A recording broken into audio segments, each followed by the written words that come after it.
साधने की यहां पर कोशिश की गई है। दिल्ली में शपथ है और उत्तर प्रदेश को साधने की कोशिश। मिशन 2022 से पहले उत्तर प्रदेश को खास तवज्जो देनी है। ब्रज से एसपी सिंह बघेल को बनाया गया मंत्री। बुंदेलखंड से भानु प्रताप वर्मा, रोहिलखंड से बीएल वर्मा, पूर्वांचल से पंकज चौधरी, विंध्य क्षेत्र से अनुप्रिया पटेल मंत्री बनी है। अवध से सांसद कौशल किशोर को मंत्री पद, लखीमपुर खीरी से अजय मिश्रा को मौका। सोशल इंजीनियरिंग के फॉर्मूले पर यहां पर अब फोकस किया गया है। क्षेत्रीय और जातीय समीकरण पर साधने की यहां पर कोशिश की है मिशन 2022 के दंगल को लेकर के। तो उत्तर प्रदेश में जो फॉर्मूला एक बार बीएसपी ने अपनाया था सोशल इंजीनियरिंग का, जिस फॉर्मूले के हाथों सत्ता हासिल की थी, अब यहां पर उसी फॉर्मूले को कारगर बनाने की कोशिश कर रही है बीजेपी।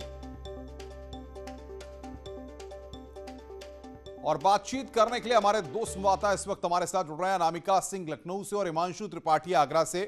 अनामिका, जो सोशल इंजीनियरिंग का फॉर्मूला एक तरह से बीएसपी ने एक वक्त में अपनाया था, अब यहां पर सत्ता में होते हुए उसी फॉर्मूले को लेकर के सबको साथ लेकर सबको संतुष्ट कर 22 के दंगल में बीजेपी कूदना चाहती है।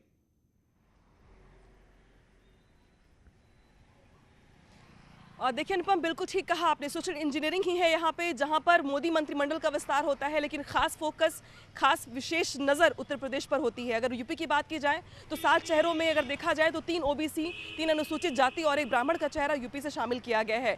लिहाजा प्रयास ये किया गया कि पिछड़ों पर खास जोर रहे। और क्षेत्र वाइज भी अगर देखा जाए तो अनुप्रिया पटेल की अगर बात की जाए तो विंध्य क्षेत्र से आती हैं। इसके अलावा अगर महाराजगंज से पंकज चौधरी की बात की जाए तो वो पूर्वांचल से आते हैं। इसके अलावा SP Singh Baghel west UP से आते हैं। इसके अलावा भानु प्रताप वर्मा जो बुंदेलखंड से आते हैं, बीएल वर्मा रोहिलखंड से आते हैं। तो प्रयास ये किया गया है कि हर क्षेत्र के लोगों को ये संदेश जाए कि देखिए, हमने आपके क्षेत्र के नेता को या विशेष जाति के व्यक्ति को केंद्र में मंत्रिमंडल में शामिल किया गया है।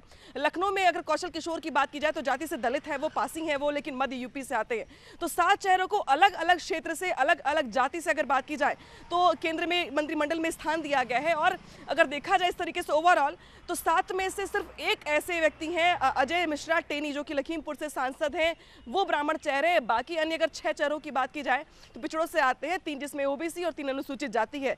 तो जाति के साथ साथ क्षेत्रीय समीकरण भी साधने का प्रयास, समीकरण और संतुलन को बनाने की यहां पर अनामिका बीजेपी ने कोशिश की है। हिमांशु भी हमारे साथ हैं। हिमांशु, सारी जगह पर वैसे होली का पर्व होली के रूप में मनाया जाता है, लेकिन ब्रज में होली नहीं हो रहा होता है।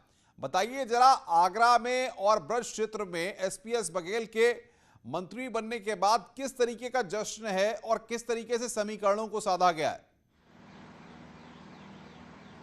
जी बिल्कुल, समीकरण पूरे ब्रज प्रांत को साधा गया है। चूंकि एसपी सिंह बघेल को बनाए जाने से कई वर्ग खुश हैं, यानी सभी वर्ग खुश हैं, क्योंकि एसपी सिंह बघेल ने कोरोना काल में जिस तरह से काम किया था, घर घर जाकर के वैक्सीन, घर घर जाकर के सैनिटाइजेशन किया, लोगों को जो है खाना खिलाया और खाना बांटे, तो इसको लेकर के बेहद उत्साह का माहौल है। 5 बार के सांसद हैं, उत्तर प्रदेश सरकार के मंत्री रहे हैं, तो कल खूब जश्न मना है। यहाँ जगह जगह जो है पटाखे भी लगे हैं और गुलाल भी उड़ाए गए हैं। तो ऐसे में एसपी सिंह बघेल का घर पूरा सादगी भरा है, पूरा जीवन भी सादगी भरा है। तो इनकी पत्नी है हमारे साथ, उनसे भी बात कर लेंगे और जानेंगे क्या स्थिति है। आप बताइएगा मधु बघेल जी कि अब क्या स्थिति है, कब तक सांसद जी मंत्री जी यहाँ आएंगे और क्या आपको जाना है दिल्ली क्या?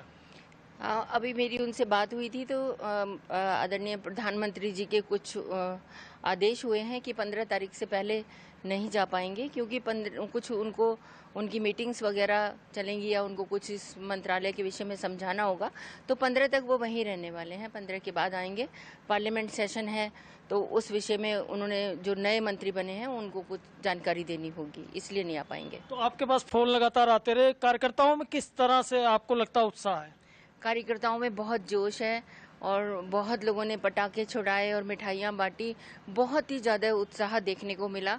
और यहाँ पर मेरे पास भी पूरा दिन तांता बंधा रहा और मेरे पास फ़ोन आते रहे लगातार, एक एक पल पल के, कि भाई अभी क्या हो रहा है, क्या हो रहा है, क्या हो रहा है। तो ये इससे जाहिर होता है कि लोगों में बहुत प्रसन्नता है। आप लगातार उनके साथ चुनाव में भी सक्रिय रहती हैं और कोरोना काल में भी लगातार सक्रिय रही, तो ऐसे में क्या लगता है आपको कि इस मंत्रालय मिलने के बाद पूरे ब्रज में किस तरह से कार्यकर्ताओं की जो है अभिलाषा पूरी होगी और विकास किस तरह होगा? इनके अंदर एक राजनीति में एक दया भाव तो है ही कि राजनीति में जब से आए हैं कि ये कि भाई दूसरे के हेल्प करनी है, ज़्यादा से ज़्यादा मदद हो सके। लेकिन मैंने जो एक 30-31 साल की तक इनके साथ हूँ और तब से मैंने ये जाना है कि इनके अंदर एक जुनून है राजनीति में, कि वो एक जिसका भी काम करते हैं पूरी लगन से करते हैं, और अगर नहीं होने वाला होता है तो वो मुंह पे मना भी कर देते हैं कि भाई नहीं हो पाएगा। बिल्कुल लेकिन बिल्कुल ये हिमांशु, जो बहुत बहुत जुनून है, शुक्रिया आपका। अनामिका, आपका भी बहुत बहुत शुक्रिया तमाम अपडेट समय देने के लिए। और मधु बघेल जी जो कि एसपीएस बघेल की पत्नी है वो भी हमारे साथ जुड़ी, उनका